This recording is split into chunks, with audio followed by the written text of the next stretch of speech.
Hello everyone, I'm George from Ireland. Here I am at St John at Hampstead Church in London. So this is a video about Hugh Gates School. I'm making it here because his ashes are interred in there and divine service is ongoing presently, so I shan't interrupt.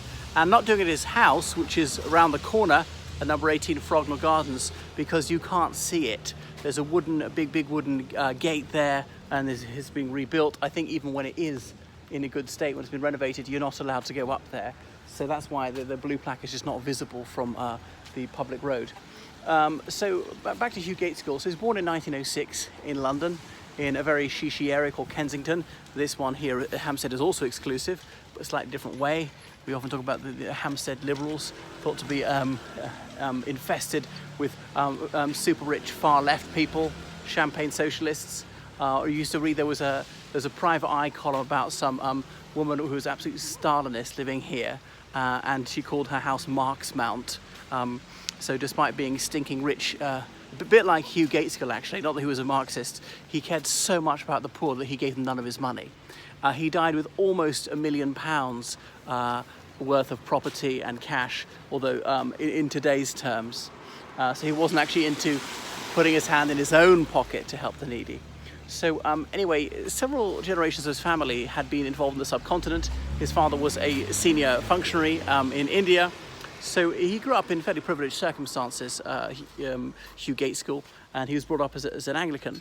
So he then went to the Dragon School in Oxford, which was one of the prep schools in the United Kingdom. He knew John Benjamin there, who was a little boy, born I think the very same year as himself. Thence he went to Winchester College, one of the most estimable schools in the Commonwealth, and had a reputation for producing more Labour and Liberal MPs in the early 20th century than did Conservatives. The only Conservative I can think of these days who went there is Rishi Sunak. Anyway, so what's next?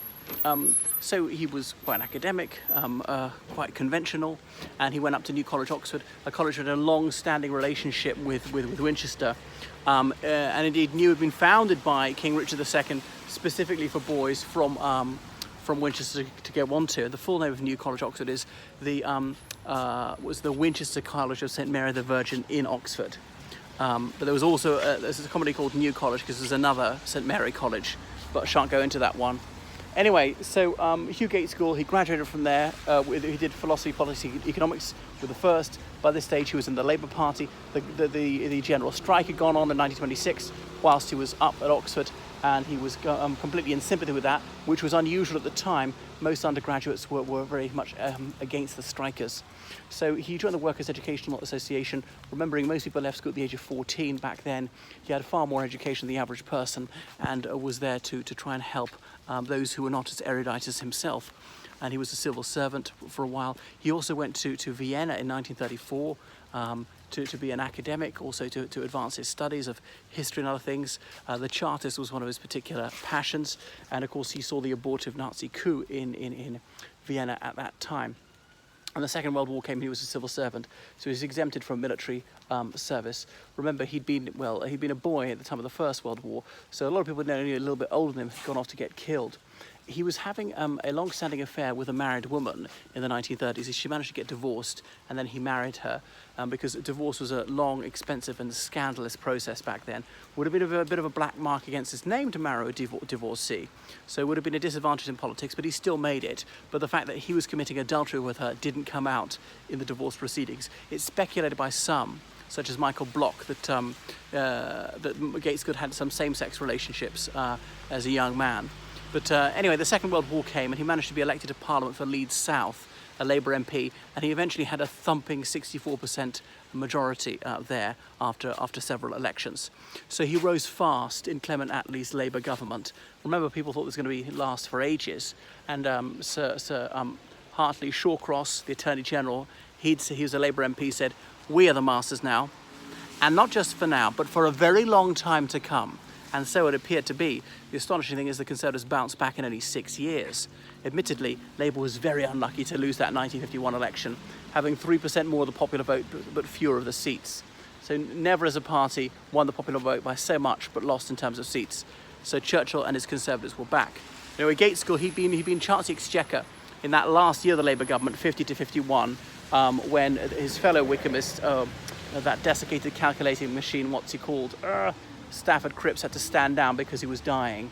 And Tony Benn was elected for that Bristol South East seat that Stafford Cripps had held.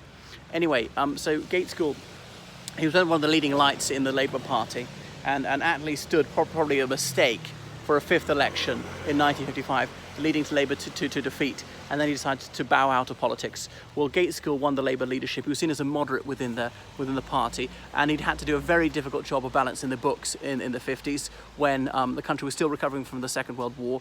People were increasingly fed up with rationing. There was the Korean War to finance, and building nuclear weapons and so on, and so many demands on the public purse.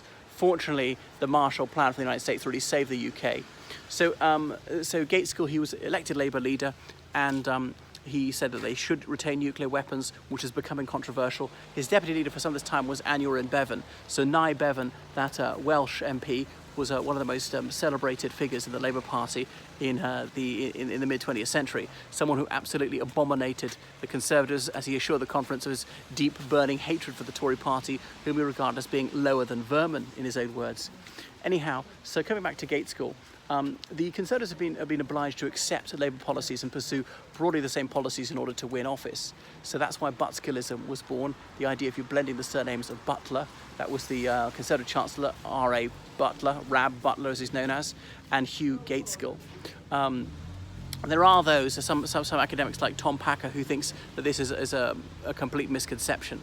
Anyway, so by the early 60s, Labour was riding high in the polls. People fed up with the Conservatives. Economic growth had slowed a little bit, and they seemed to be too out of touch. Macmillan, fairly popular, had to give up office. Well, I probably should have pointed out that Labour lost the 1959 election under Gaitskell's leadership, partly because of Suez. In 1956, he opposed military intervention against Egypt. Because he said it's not clear by the United Nations, it's based on this fallacy that there was no collusion with the Israelis when there most certainly was, and on and on.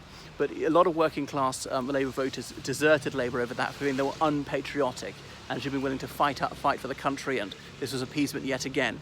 So the economy was obviously thriving in 59, but by 1963 Labour was well ahead in the polls. It was only about a year and a half away from an election. It looked like Labour would win, and not just that, but win very handsomely indeed. Then the 4th of January 1963, Gaitskell, who was not in great health for his age, a bit overweight, blotchy skin, drank quite a bit, his health suddenly collapsed, had to be rushed to hospital, and his condition deteriorated rapidly. The physicians could not save him. A fortnight later, he died. That was it. He was cremated at Golders Green, and his ashes here. So his wife lived on till 1989. I don't think he had children. So some people say one of the best prime ministers the UK has never had. Right, that's my penny's worth on Hugh Gaitskell. Toodaloo.